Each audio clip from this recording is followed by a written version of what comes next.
अस्सलाम viewers, welcome to another video. और guys आज हम एक टॉपिक पे डिस्कशन करते हैं जिस पे पहले भी डिस्कशन हुई भी है। वो है इको ड्राइविंग, कि आपने एफिशिएंटली गाड़ी कैसे चलानी है, how to save fuel. Basically जो इको ड्राइविंग का जो पर्पस है, इट्स टू सेव फ्यूल। तो आपने फ्यूल किस तरह बचाना है। अगर आप लॉन्ग ट्रिप पे जा रहे हैं, अभी I am travelling to Jhelum from Lahore, तो I am doing approximately speed जो है मेरी वो 60 है, 60 70 80, इससे ऊपर मैं नहीं जा रहा। फर्स्ट ऑफ ऑल हम मीटर देखते हैं ज़रा चेक करने के लिए कि मुझे टोटल मेरी एवरेज जो है वो क्या आ रही है। ये टायर्ड से मूव है 2016 मॉडल। इस कार की जो कंपनी माइलेज क्लेम करती है वो है 28 किलोमीटर पर लीटर या 29 किलोमीटर पर लीटर मैक्सिमम। तो अगर आप उससे ऊपर कर रहे हो तो दैट्स प्लस पॉइंट।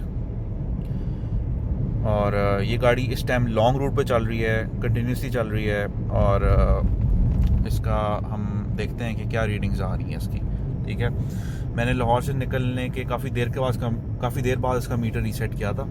तो इसका मीटर जो है यहाँ पे इसका 113 किलोमीटर आ रहा है, लेकिन I have actually travelled around 150।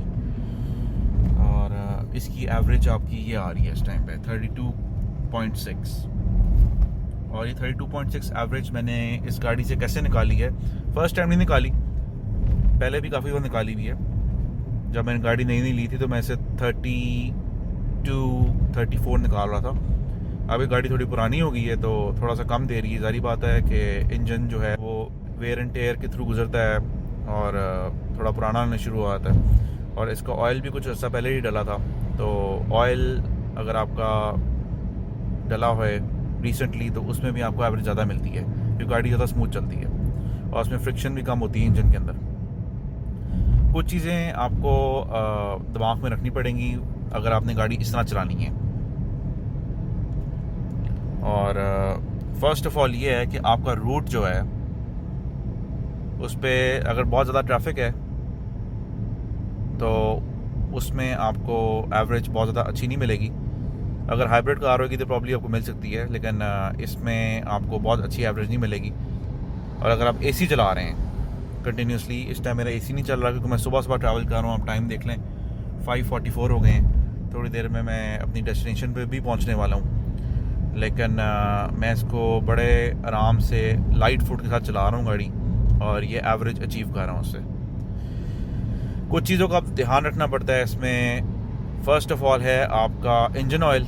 Recommended engine oil जो भी आपकी मैनुअल में होता है वो आप यूज़ करें, उससे आपको बेस्ट एवरेज मिलेगी और इंजन पे लोड नहीं पड़ेगा। अगर आप इंजन में आपका रेकमेंडेड ऑयल जो है वो 5W30 है और आप उसमें 10W40 डाल रहे हो तो इंजन पे लोड पड़ेगा और आपको एवरेज अच्छी नहीं मिलेगी। इंजन पे लोड पड़ेगा मींस इंजन ऐसे एक्ट करेगा जैसा वेट बहुत ज़्यादा ड्रैग कर है और इंजन की आवाज़ भी ज़्यादा होगी।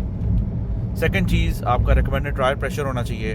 टायर प्रेशर जो आपकी मैनुअल में होता है या जो आपकी कार के डोर में होता है लिखा हुआ, जो आपके टायर का रिकमेंडेड प्रेशर है। फॉर एग्जांपल अगर 32 PSI है तो आप उसको 32 रखें। इस टाइम मैंने 31 रखा हुआ है क्योंकि मैं GT रोड पर ट्रैवल कर रहा हूँ।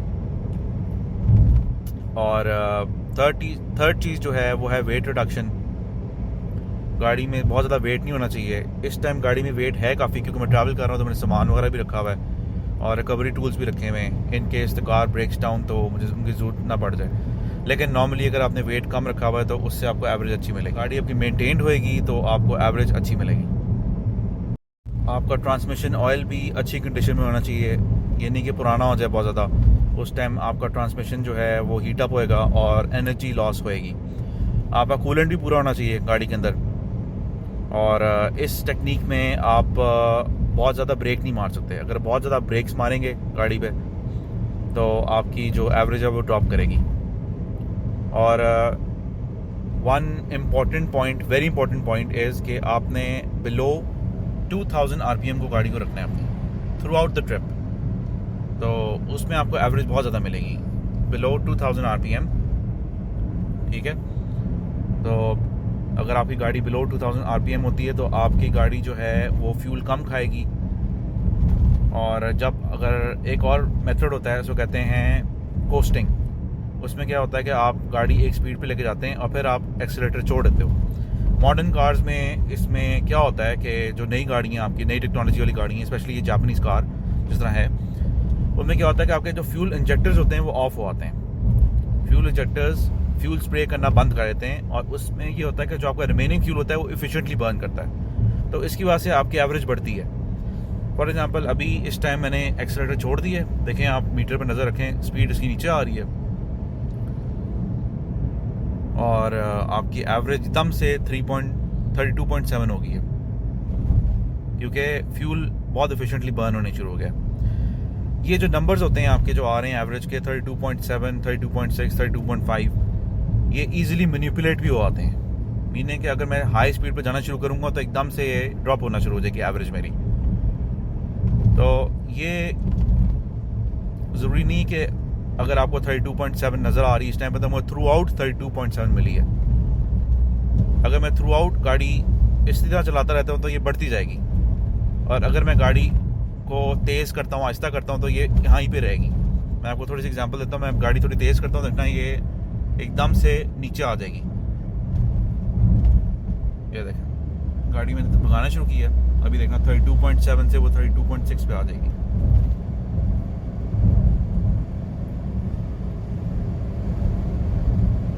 ठीक है, तो दैट प्रूव्स अ पॉइंट कि these numbers can be manipulated. अगर आपको कोई बेवकूफ़ बनाना चाह रहा है वो आपको बना सकता है बेवकूफ़ इसमें कि उसको थ्रू आउट ही एवरेज मिल रही है। नहीं, थ्रू आउट ही एवरेज नहीं मिलती। That's a fiction. सही है, दैट्स फेक। मतलब कि फिक्शन का मतलब है कि ये रियलिटी नहीं है कि आपको थ्रू आउट ही एवरेज मिल रही है। आप या तो एवरेज अपनी बिल्ड करते हो थ्रू आउट, कामली चला के गाड़ी और एंटिसिपेट करके बाकी ड्राइवर्स को, या आप उसको गाड़ी का जो आरपीएम है वो कम रखते हो और उसको कोस्टिंग ज़्यादा करते हो। कोस्टिंग करने की वजह से आपको एवरेज ज़्यादा अच्छी मिलती है। लोग जो हैं, काफ़ी लोग हैं फेसबुक पे भी, वो ये क्लेम करते हैं कि हमें 40, 45, 50 मिलती है एवरेज। यस, मिल सकती है, पॉसिबल है, लेकिन वो लोग ये भी कहते हैं कि नहीं, सिर्फ हम ही कर रहे हैं इस तरह और बाकी किसी को नहीं आता करने। ये चीज़ गलत है, ये बात गलत है। ये रॉकेट साइंस नहीं है, ना आपको कोई इंजीनियरिंग करनी पड़ती है इसके लिए, ना आपको डॉक्टर का कोर्स करना पड़ता है, ना आपको मैकेनिक होने की ज़रूरत है। ये आप हर बंदा ही कर सकता है। अगर मैं कर रहा हूँ तो आप भी कर सकते हो। सही है, ये कोई बहुत स्पेशल चीज़ नहीं है, या ये नहीं कि मैं 7वें आसमान से उतरा हूँ तो मैं कर सकता हूँ। ये हर बंदा कर सकता है और बड़े लोगों ने मेरे से बेहतर किया हुआ है ये। तो ये कहना कि नहीं जी सिर्फ हम ही कर सकते हैं और सिर्फ हम ही सिखा रहे हैं पूरी दुनिया को, ये बात है गलत। ये बात गलत है, ये बात नहीं करनी चाहिए। ये बात आती है एरोगेंस में, आती ईगो में आती, ये बात नहीं करनी चाहिए। बात वो करनी चाहिए जो सही है। हम इंसान हैं, हमें सब कुछ नहीं पता, और हम सीख रहे हैं, हर बंदा सीख रहा है। तो एक ग्रुप बना लेना या एक कल्ट बना लेना कि नहीं जी हमें ही आता है, सिर्फ आपको नहीं आता, ये बात गलत है। कोई पता नहीं किसी और बंदे को इस तरीके से गाड़ी चलाना बेहतर आती है, या कोई और बंदा इससे बेहतर एवरेज निकाल रहा है एवरी डे। हर रोज़ ये एवरेज नहीं निकालता, ये मैं लॉन्ग रूट पे निकाल रहा हूँ। शॉर्ट रूट में मुझे इस गाड़ी में मैक्सिमम 24-25 में निकाल लेता हूँ, उससे ज़्यादा मेरे से नहीं निकलती। इसी वीडियो में मैं एक और पॉइंट डिस्कस करना चाहूँगा कि ड्राइविंग लाइक दिस, हर वक्त आप इस तरह गाड़ी नहीं चला सकते क्योंकि सेफ भी नहीं है। लाहौर में स्पेशली, या इस्लामाबाद में जहाँ पे क्राउडेड सिटीज़ हैं, उधर जहाँ पे बहुत ज़्यादा रशी ट्रैफिक होती है या बहुत ट्रैफिक डेंजरस है, वहाँ पे एकदम से पीछे से कोई कोरोला वाला आके आपको हिट कर दे एकदम से, क्योंकि हर बंदे की ड्राइविंग अच्छी नहीं होती और मेजर सिटीज़ में एक्सीडेंट्स बहुत ज़्यादा होते हैं। तो अगर आपको रोड थोड़ी खाली मिल रही है या ट्रैफिक थोड़ी सी कम है, उधर आप ये गाड़ी इस चला लें। लेकिन अगर आपको बहुत रशी ट्रैफिक मिल रही है तो उधर आप स्पीड अपनी गाड़ी की इतनी रखें कि आपको कोई आगे हिट ना करे पीछे से। तो ये हर वक्त चलाने के लिए भी ये मेथड नहीं इस्तेमाल करना चाहिए, ये टेक्निक नहीं यूज़ करनी चाहिए, क्योंकि आपको एवरेज तो बेहतर मिल जाएगी लेकिन कोई पता नहीं आपकी जान चली जाए एवरेज बेहतर करते करते। तो प्लीज़ अपने आप को बचा कर रखें और जो आपको कहता है कि नहीं जी हर वक्त इस तरह गाड़ी चलाएं, प्लीज़ उसकी बात ना सुने। आप चलाएं अगर आपको बहुत शौक़ है लेकिन आई वुड नॉट रिकमेंड कि हर वक्त आप गाड़ी इस तरह ही चलाओ। एवरेज आपको मिलेगी, आपका फ्यूल बचेगा, लेकिन वो पता नहीं आपको ज़्यादा बड़ा नुकसान उठाना पड़ जाए। एक और चीज़ मैं मेंशन करना चाहूँगा वो है कि गाड़ी के जो आपके टायर्स हैं वो बहुत एक की रोल प्ले करते हैं इसमें। अगर आपकी गाड़ी के टायर बहुत बड़े होंगे, बहुत ज़्यादा बड़े होंगे, रिकमेंडेड साइज से बड़े होंगे, तो उसमें भी आपको एवरेज अच्छी नहीं मिलेगी क्योंकि रोड ग्रिप बहुत ज़्यादा हो जाएगी आपकी गाड़ी की। सारी बात है, ये कॉमन सेंस है कि अगर आपका टायर ज़्यादा चौड़ा होगा तो रोड को ज़्यादा ग्रिप करेगा और ज़्यादा फ्रिक्शन होएगी, ज़्यादा ट्रैक्शन होएगी और आपकी रोड ग्रिप ऑटोमेटिकली कम हो जाएगी। इसमें लगे हुए हैं जापानीज़ टायर्स जो थोड़े थिन हैं, पतले हैं थोड़े से, तो उनका वेट भी कम है और उनकी रोड ग्रिप भी थोड़ी कम ही है, लेकिन इस गाड़ी की ब्रेकिंग बहुत अच्छी है। तो I don't need very big tyres या वेरी फैट टायर्स इस गाड़ी में, क्योंकि इसकी ब्रेकिंग ऑलरेडी बहुत ज़्यादा अच्छी है। लेकिन जिन गाड़ियों की ब्रेकिंग इतनी अच्छी नहीं होती उसमें आप अच्छे टायर ही लगाएं। ये मेथड कहाँ पे काम नहीं आएगा आपके, वहाँ पे आपके काम नहीं आएगा जहाँ पे you have to rush to an emergency. आपने हॉस्पिटल जल्दी से जाना है, किसी को इमरजेंसी पे आप हॉस्पिटल लेके जा रहे हो, या आप ऑफिस से लेट हो गए हो, या आपने किसी जगह पे जल्दी पहुँचना है, वहाँ पे आप ये मेथड नहीं यूज़ करते बिकॉज आपको गाड़ी इस मेथड में स्लो ही चलानी पड़ेगी। आपकी एवरेज स्पीड भी 40-50 किलोमीटर पर आवर होगी इस पर। तो इस स्पीड पे अगर आप जाएंगे, नॉर्मली किसी को हॉस्पिटल लेके जा रहे हो, अगर आप इस स्पीड पे चलाओगे जस्ट टू गेट एवरेज, तो that can be fatal for the person. सही है, और फॉर यू अगर आप इमरजेंसी में जाना चाह रहे हो लेकिन you want to save fuel, तो हर वक्त आप इस मेथड को नहीं अप्लाई कर सकते। तो basically mostly this will waste a lot of your time. So in summary it will save your fuel but it's a waste of time. अब मैं गाड़ी स्लो चलाता आ रहा हूँ बिकॉज मैं जल्दी नहीं है और सुबह की ट्रैफिक भी इतनी बॉदर नहीं कर रही मुझे, लेकिन नॉर्मली अगर मैंने कहीं जल्दी जाना है तो जारी बात है मैं गाड़ी तेज़ चलाऊँगा, एंड फिर ये गाड़ी फिर आपको, अगर आप गाड़ी तेज़ चलाओगे तो आपको एवरेज कम ही मिलेगी। और ये वीडियो मैंने इसलिए नहीं बनाई कि मैं किसी को प्रूव करूँ कि दे आर रॉन्ग और आई एम राइट। बेसिकली अगर आप इस सेंस में वीडियोस बना रहे हैं कि टू प्रूव समवन रॉन्ग, तो then you are doing this thing for the wrong reason. Nobody is wrong and nobody is right, ठीक है? Everyone can be right and everyone can be wrong, but you don't have to prove it. सही है, मैं इसलिए बना रहा हूँ कि आपकी कन्वीनियंस के लिए बना रहा हूँ कि आप देख लो कि इस तरह अगर आप गाड़ी चलाते हो तो आपको एवरेज मिल सकती है बहुत ज़्यादा। मेरे पास एक्वा भी है, मैंने उससे भी 35 to 36 किलोमीटर पर लीटर खींचा हुआ है, लेकिन इवेंचुअली आप इस तरह गाड़ी चला कर थक जाते हो क्योंकि इट्स वेरी टायरिंग ऑल्सो। हर वक्त आप गाड़ी स्लो रखते हो और आपका पैर भी थक जाता है, आपकी बॉडी भी थक जाती है अगर आप लॉन्ग ट्रिप पे हो, उस टाइम पे भी और ट्रैफिक के अंदर भी। तो eventually you do give up और आप नॉर्मली गाड़ी चलाना शुरू कर देते हो। लेकिन it's a very good method for saving fuel. और इसके सिवा आप थोड़ी गाड़ी स्लो भी चला रहे होगे तो उससे ये होगा कि आप थोड़े सेफ तरीके से चला रहे होगे अपने लिए।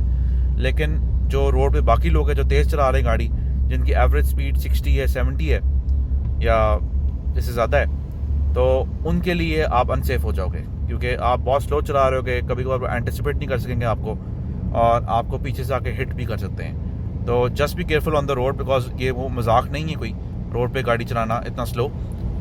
अगर आप देख रहे हो कि आपके लिए सेफ़ है, रोड कंडीशन सेफ़ है, जिस तरह मेरे आगे आप रोड देखें, सही है, इस टाइम मेरे पास खुली रोड है,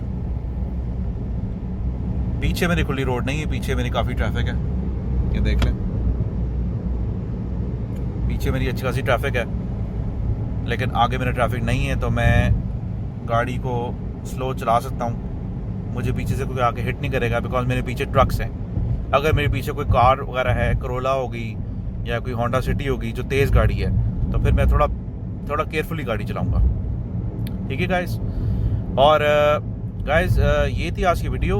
इंशाल्लाह मैं वापसी भी जाते हुए वीडियो बनाऊँगा, आपको एवरेज शेयर करूँगा आपके साथ, सही है। And this is not to prove anything, I don't want to prove anything to anyone, सही है।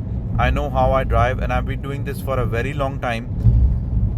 मतलब मैंने डीजल गाड़ियाँ भी चलाई हुई हैं with 3000 CC engine and 4000 CC engine, और उनसे भी मैंने एवरेजेस अच्छी खींची हुई हैं। वो मैनुअल ट्रांसमिशन था। मैनुअल ट्रांसमिशन में ये जो टेक्निक होती है वो डिफरेंट तरीके से आप अप्लाई करते हो उसमें। आप वो भी आपको इंशाल्लाह बाद में बताऊंगा किसी मैनुअल कार में। तो guys, thank you for watching and have a nice day.